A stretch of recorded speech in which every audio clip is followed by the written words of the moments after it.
Hello दोस्तों, welcome to my channel and I am here. मैं आप लोग को बताना चाहता हूँ कि आज ये क्लास जो है शुरू हो रही है साइंस के लिए, और एक मोटिवेशनल कोट है जो मैं अपने से तैयार किया हूँ। यह है कि तुम कर सकते हो अपने माँ का सपना पूरा। तो उस माँ के लिए जिया जाए जो हमारे लिए बहुत कुछ करती हैं और बहुत कुछ पिता भी करते हैं। तो आगे देखते हैं सवाल और उसको समझते हैं कि कैसे लगाया जाए। तो मापन और मात्रक किसे कहते हैं? मान लीजिए कि किसी भी चीज़ को हम माप रहे हैं, तो मापते वक्त जिससे मापते हैं उसका कोई ना कोई पैमाना होता है और हम उस पैमाने के द्वारा मापते हैं। तो देखिए यहाँ पर लिखा है कि किसी अज्ञात राशि से तुलना करना। अज्ञात राशि यहाँ पर से नहीं रहेगा, का ज्ञात राशि से तुलना करना ही मापन कहलाता है। मान लीजिए कि हम कोई एक स्केल लेते हैं और इस पर ज्ञात होता है कि यहाँ से यहाँ तक की दूरी 1 सेंटीमीटर, यहाँ से यहाँ तक की दूरी 2 सेंटीमीटर है। तो हम दूसरी वस्तु को माप सकते हैं। मान लीजिए कि यह कोई कागज़ का टुकड़ा है और इसको मापना है, तो हम कहीं ना कहीं इससे माप लेते हैं। आगे देखते हैं कि मूल राशियाँ क्या होती हैं। मूल राशियाँ जो होती हैं उसमें क्या होता है और कैसे होता है कि मूल राशियाँ और मूल मात्रक कितने होते हैं? तो यह 7 होते हैं। कितने होते हैं? 7 होते हैं, यह याद रखिएगा। लंबाई, इसका मात्रक होता है मीटर।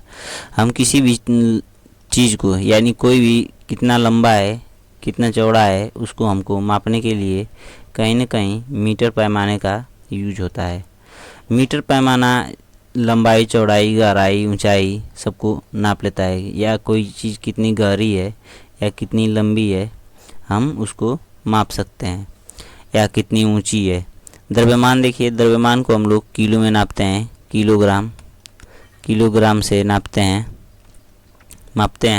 समय को समय जो है सेकंड से नापते हैं। ताप को केल्विन और विद्युत धारा एम्पियर। विद्युत धारा को एम्पियर से मापा जाता है। ज्योतिष तीव्रता कैंडिला और पदार्थ की मात्रा को मोल में नापते हैं। आगे देखते हैं कि यह जैसे कुछ पैमाने होते हैं, इससे हम लोग पता कर सकते हैं कि लंबाई को किस में मापा जाता है। तो मीटर। कहीं ना कहीं लंबाई को मापने के लिए आप किलोग्राम का प्रयोग नहीं कर सकते हैं, तभी आप इसको लंबाई को मापने के लिए मीटर का प्रयोग करते हैं। लंबाई को मीटर में मापते हैं और किलोग्राम जो है द्रव्यमान मापने का काम करता है। सेकंड, समय, ताप, केल्विन, विद्युत धारा एम्पियर, ज्योतिष तीव्रता कैंडिला और पदार्थ की मात्रा मोल।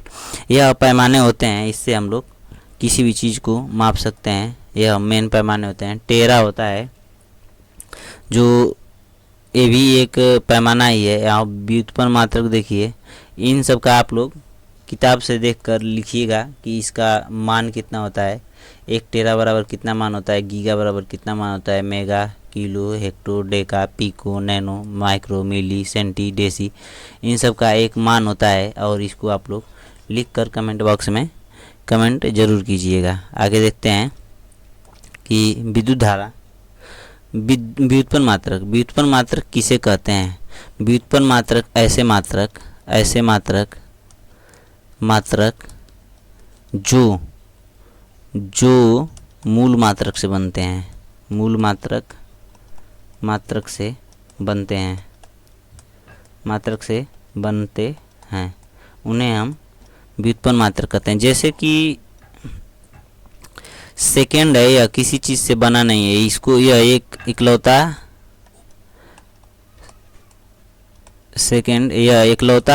मात्रक है। और देखिए यहाँ पे चाल का मात्रक जो होता है, चाल बराबर होता है दूरी बटा समय। और यहाँ पे इसका चाल का मात्रक जो होगा, दूरी का तो मात्रक, दूरी लंबाई में मापी जाएगी तो लंबाई का मात्रक हो जाएगा मीटर, और समय जो है सेकंड में मापा जाएगा तो सेकंड, तो इस चाल का मात्रक हो जाएगा मीटर प्रति सेकंड। और इस तरह से अब देखिए समतल कोण मापने के लिए क्या होता है कि समतल कोण को, जैसे कोई भी कोण ऐसे होता है 2D डायमेंशन में, जिसमें दो तरफ की डायमेंशन का कोण मापना हो, उसको मापने के लिए हम लोग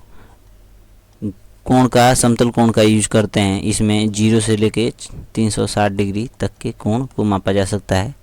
और यहाँ पे देखिए घन कोण में जैसे जो 3D आकृतियाँ होती हैं उसके कोणों को मापने के लिए यहाँ से इसको माप सकता है, इसको माप सकता है, इसको माप सकता है। इन कोणों के कोण को मापने के लिए एक ही बार में घन कोण का यूज होता है। इसका मात्रक होता है, समतल कोण का मात्रक होता है यहाँ पे इसका रेडियन, और घन कोण का मात्रक होता है स्टेरेडियन। तो इतना ही, यह लास्ट स्लाइड है।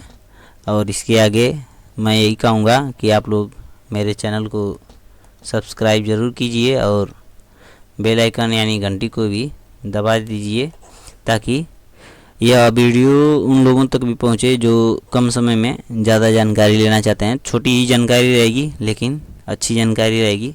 इस चैनल पर आप लोग आइए और अपना सहयोग ज़रूर दीजिए। धन्यवाद। जय हिंद, जय भारत।